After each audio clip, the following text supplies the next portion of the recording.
So you've built up your real estate photography business and you have a bunch of really good relationships with your clients, but they're gonna need headshots soon enough, believe me. So you just gotta be in a position where you can deliver the goods when your clients ask you for these. And that's what we're gonna be looking at today, how to take a really good headshot, but with minimal fuss.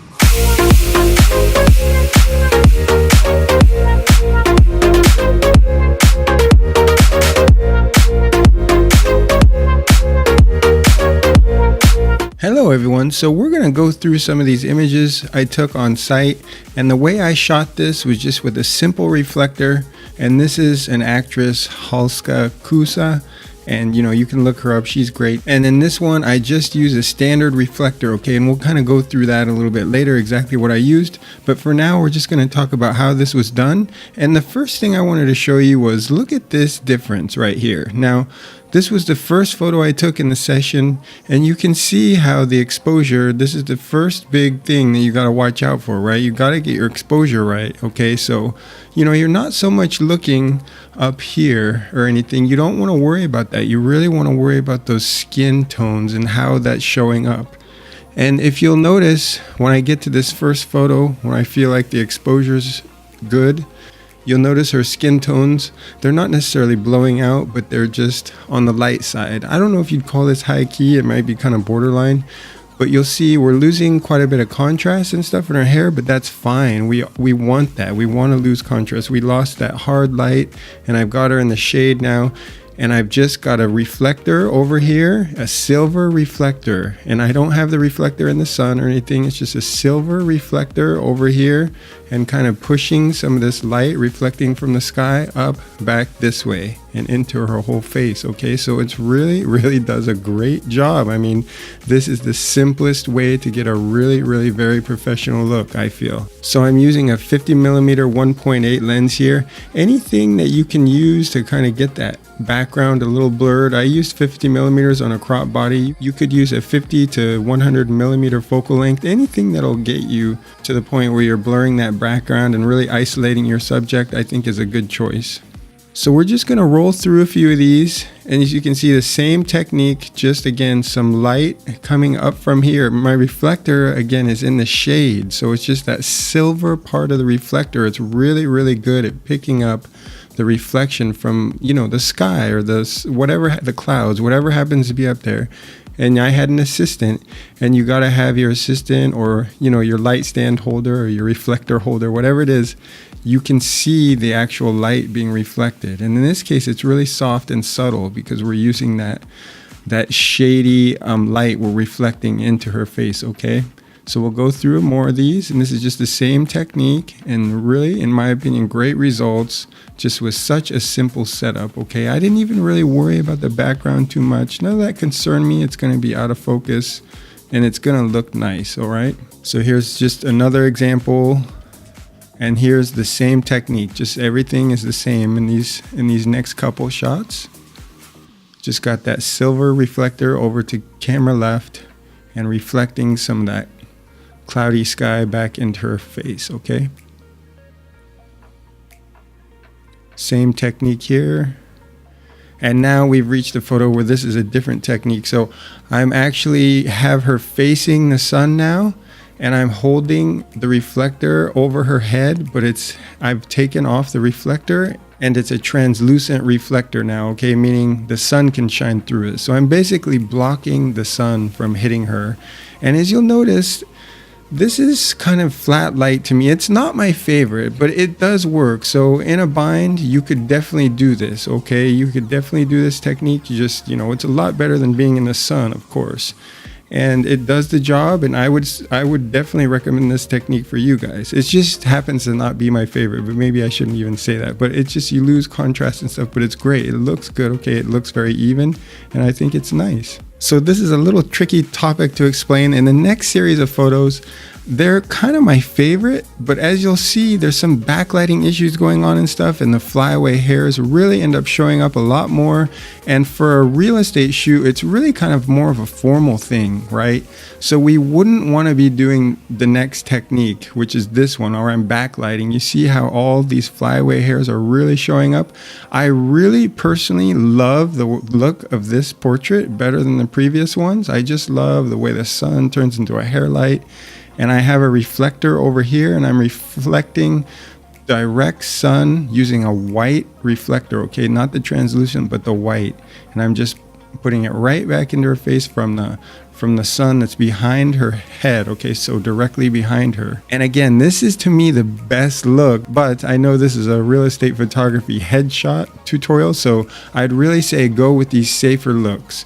And again, for example, this one is just the translucent reflector held over her head, so the sun is just being blocked, so she's kind of in the shade. You can even see that's the edge of the translucent reflector that my assistant didn't quite get it all of her shoulder in there. And then these are just in the shade, but with a silver reflector again held over the side and kind of throwing that light back up into her face, okay? So I'm gonna leave this up to you guys. I just thought I'd throw these in here because they're my favorites, and also maybe what not to do, because again, you're gonna have to deal with this flyaway hair problem with this backlighting scenario. But it's a really cool feel in this particular instance. I feel like, you know, we're outside and she has beautiful hair, and it's just sort of an organic feel. You wouldn't be able to really clean this up really well, even with I mean, you might, but it would be difficult to impossible, okay? So we'll go and look at a few of these. So these are just the same technique. So once again, the sun is right behind her, and I think it gets some great little highlights on her shoulders and her hair. It's a great hair light. Maybe a little blown, but I think that's okay. These are straight JPEG, so totally unprocessed. And I'm just have that white reflector reflecting the light straight back into her face, okay? And we'll go through some more of these. All the same technique, but as you see this one, I put in here on purpose.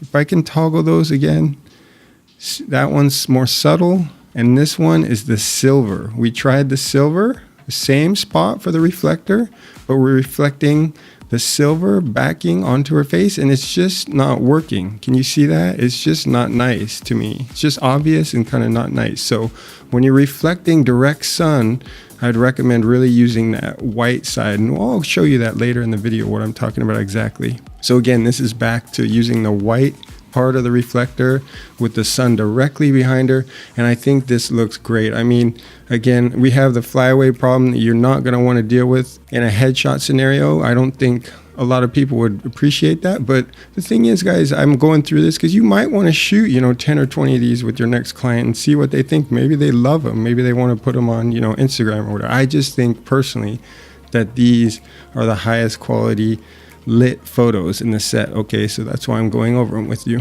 All right, so the next photo is going to be a little bit different technique, and I want you to keep an eye on her eyes and just the overall lighting.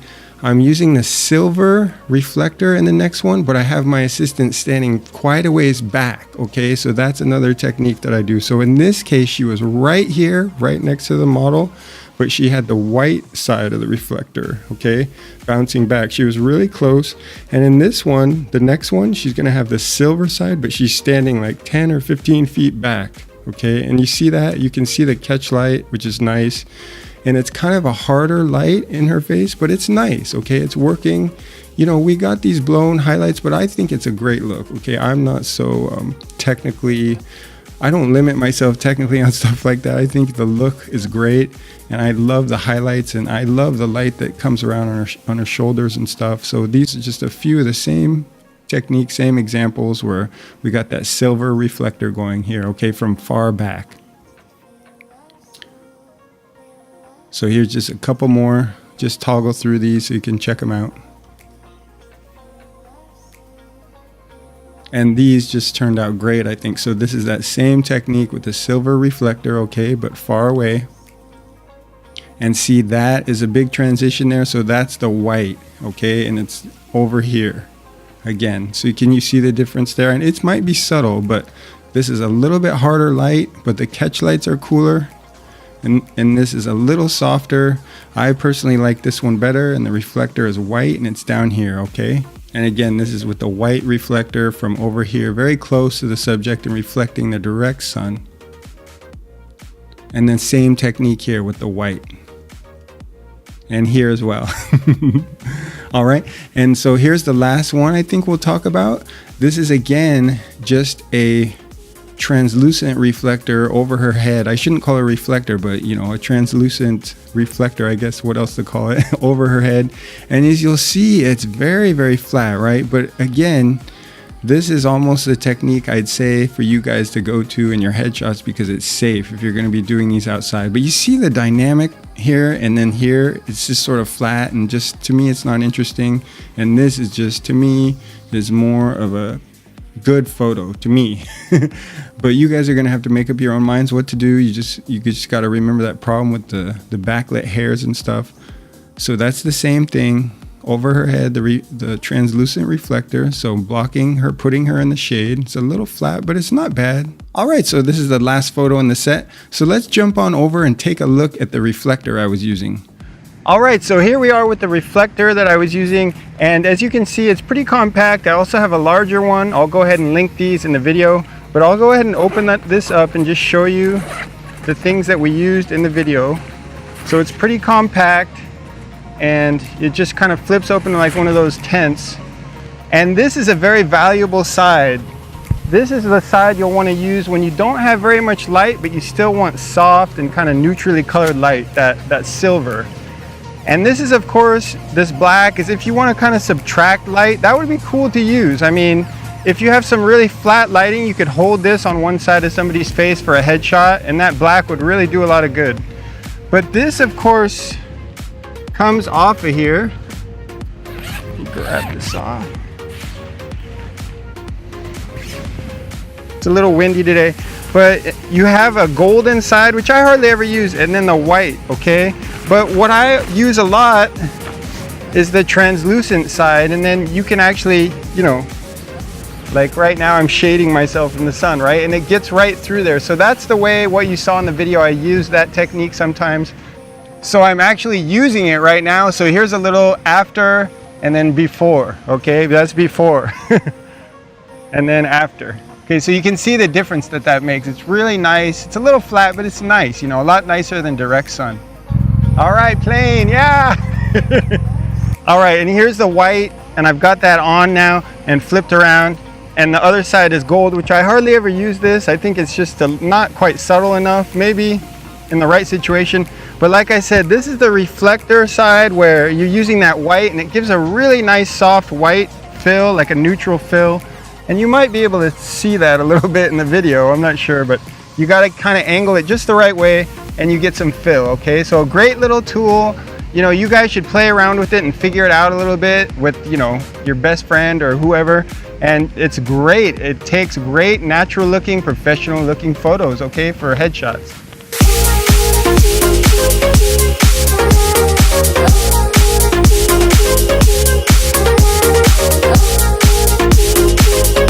All right, so what we obviously just saw is how I do things kind of simply, but outside in the field, okay, so outdoors. And what I'm going to show you now is indoors. So unfortunately, I had to blur out my client's face, but I think you guys should be able to get the points here. It's pretty cheap photography, right? So I'm just putting an umbrella up to camera right, and then behind him I have a speedlight shooting straight into this large reflector. And what lighting this guy up back here does is it allows me to really easily cut him out there, and then what I can do is just deliver him a really nice portrait that's on white. And then so it's really easily for any of his department, like his design department, to kind of manipulate it, and they can put him over whatever background or pattern or anything they want, really. I mean, they could put him in Hawaii, whatever they wanted to do, they could. And here's just another example of that, but he wanted a full body shot in this case, which I wasn't really ready for, but I ended up putting up a sheet and just doing the same thing with my light behind him, and that'll make it really easy to cut him out. Just select him and cut that out and make all this go white. And again, an umbrella to camera right, okay, very simple, nice lighting. I mean, it had a little shadow on his right side of his face, and it's just very simple, effective lighting. And these are the finals. I know it's not as dramatic to look at as Halska, but it's, you know, so again, as I mentioned, we just got this white background. This is going to be really easy for any of his department or whatever, any graphic designer. Just kind of cut him out or use blending modes in Photoshop and just put him wherever they need to go. And same with this one, all right? He's pretty much on white. I think it's a great way to deliver stuff. I mean, if they wanted like a cool splash lighting effect back here, you know, I could do that for them, or somebody in their department could do that for them, okay? So never turn down one of these headshots. They're really great opportunities to get in there and develop some rapport with your clients. And I'm showing you some really simple techniques to get in there and do a really simple yet effective job with them. So good luck with it. Let me know how it goes, and I will see you next time.